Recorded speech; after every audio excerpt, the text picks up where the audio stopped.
Okay, hello guys, welcome to this lesson.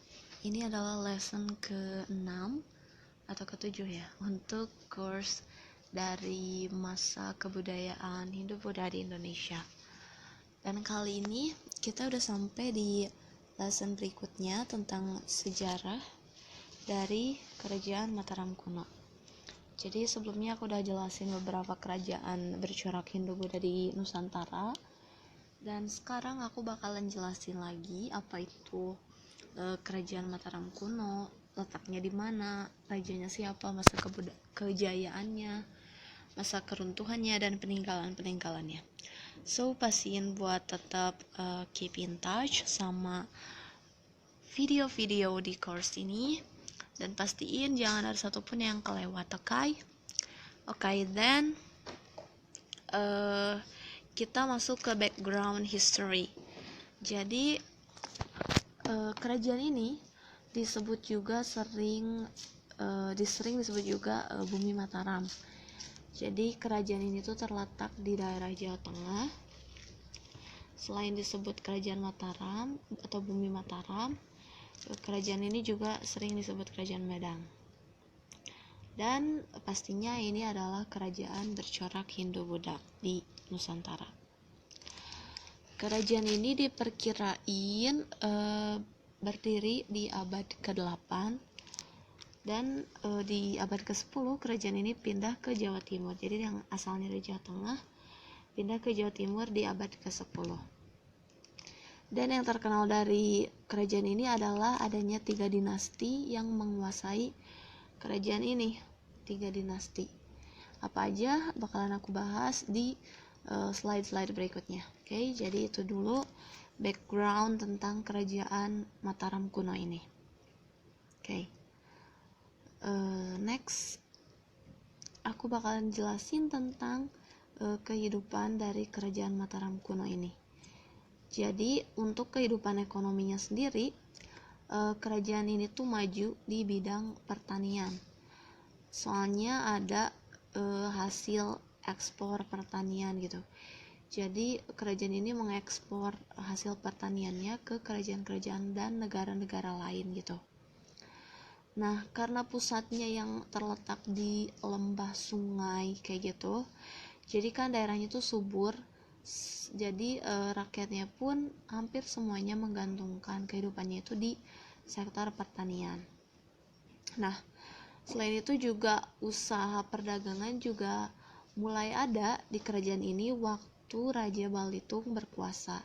Jadi raja ini memerintahkan buat bikin pusat-pusat perdagangan di kanan kiri aliran Sungai Bengawan Solo. Jadi itu tuh dipakai untuk memperlancar dan menjamin kelancaran arus lalu lintas perdagangan melalui aliran sungai tersebut gitu. Dan imbalannya penduduk yang ada di desa, di kanan kiri desa dekat sungai tersebut tuh dibebaskan dari pungutan pajak. Jadi overall untuk kehidupan ekonominya kita bisa bilang ada di pertanian dan di perdagangan. And how about kehidupan sosialnya? Kerajaan Mataram kuno itu udah mulai hidup teratur dan karena ada kepatuhan hukum gitu.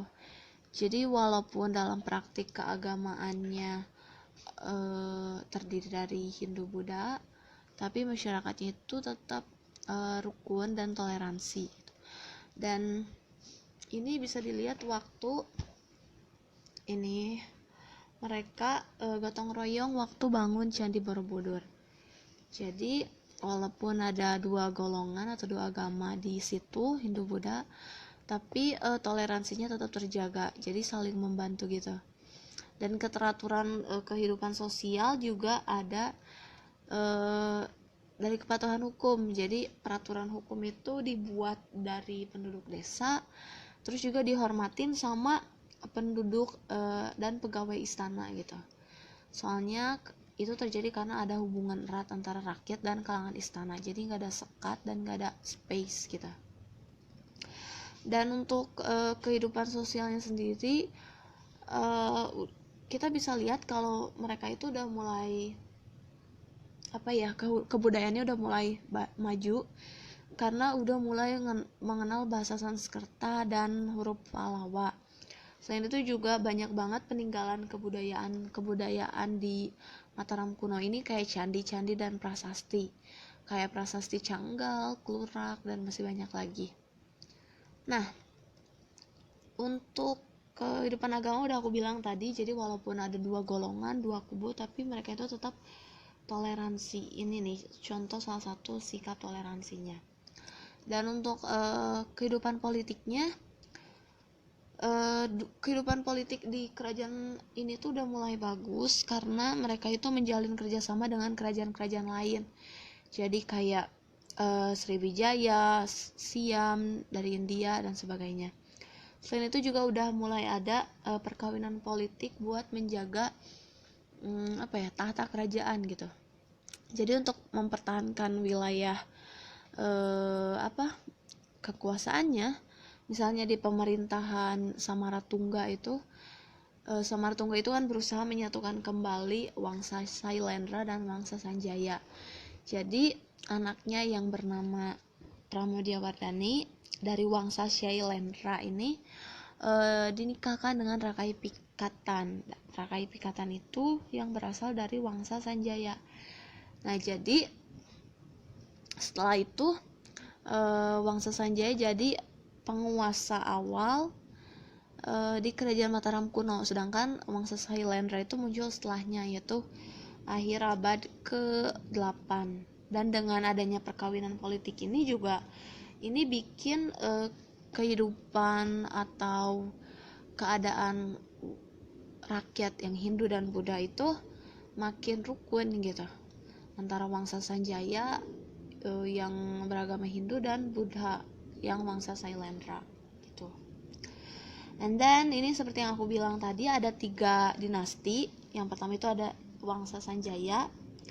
Wangsa Sanjaya itu Hindu yang beraliran Shiva. Yang kedua itu ada Wangsa Shailendra, ini tuh Buddha, lebih ke Buddha. Dan yang terakhir ada Wangsa Isana, dan itu baru ya, didirikan sama Mpu Sindok. Oke. Kita bakal jelasin sesuatu. Jadi di Wangsa Sanjaya itu pendiri dari kerajaan Mataram, terus setelah itu digantikan oleh anaknya yang kedua itu Rakai Panangkaran. Nah, dari sini awal berkuasanya Wangsa Shailendra gitu. Dan yang ketiga ada Rakai Panunggalan. Yang keempat ada Rakai Warak, Rakai Garung, Rakai Pikatan. Ini nih yang tadi aku bilang suami dari Pramodyawardhani, yang menjadi juga awal kebangkitan Wangsa Shailendra, dan masih banyak lagi. Okay. Next, kerajaan ini mencapai masa kejayaannya waktu di masa pemerintahan Raja Balitung, seperti yang aku bilang ya. Jadi di masa kekuasaannya ini daerah-daerah sebelah timur Mataram berhasil ditaklukkan dan daerah-daerah kekuasaannya juga semakin luas. Ada beberapa penyebab nih yang bikin di masa Raja Balitung ini jadi masa kejayaannya Mataram kuno. Yang pertama itu adanya sungai-sungai besar yang sangat memudahkan banget untuk lalu lintas perdagangan. Yang kedua juga adanya dataran rendah yang luas sehingga memungkinkan ekspansi untuk lahan pertanian. Dan yang ketiga, lokasi Jawa Timur itu yang berdekatan sama perdagangan utama, yaitu jalur perdagangan rempah-rempah dari Maluku ke Malaka. Jadi ini strategis ya, posisinya yang menentukan kejayaan. Selain itu kerajaan ini juga jaya karena adanya naik tahtanya Sanjaya, soalnya dia tuh ahli banget dalam peperangan. Dan untuk masa keruntuhannya sendiri terjadi karena adanya perselisihan dengan kerajaan Sriwijaya. Jadi mereka itu bersaing menguasai jalur perdagangan di Asia Tenggara.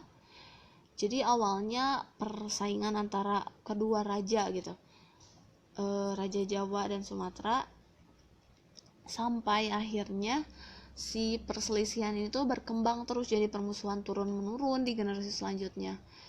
Dan setelah itu si rasa permusuhan dari Wangsa Sailendra terhadap Jawa itu terus berlanjut, bahkan sampai Wangsa Istana berkuasa gitu.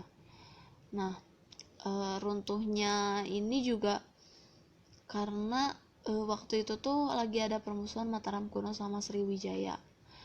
Tercatat Sriwijaya itu pernah menggempur Mataram kuno, tapi pertempurannya itu dimenangkan oleh Dharma Wangsa. Dan Dharma Wangsanya sendiri pernah serangan balik gitu ke Sriwijaya. Kayak gitu. Oke, jadi itu dia beberapa informasi tentang kerajaan Sriwijaya, tentang kerajaan Mataram kuno. Raja-rajanya, informasinya, masa kejayaan keruntuhannya, dan sebagainya. Dan sekarang, nah ini dia ada peninggalan-peninggalan yang terkenal dari kerajaan ini. Kayak aku bilang, lebih ke candi-candi dan prasasti-prasasti. Ini Candi Borobudur, Candi Sewu, Candi Bima, Arjuna. Ini untuk prasastinya. Jadi kalau misalkan nanti di pertanyaan ada Candi Borobudur itu dibangun di masa mana, kalian bisa jawab kan, karena kalian udah tahu jawabannya. Oke? Segitu dulu dari aku. Next aku bakalan buat lagi video tentang kerajaan bercorak Hindu Buddha lainnya. Jadi pastiin untuk tetap stay tune, like and share video ini, dan semoga materinya bisa dipahami dan dimengerti. Oke? Bye.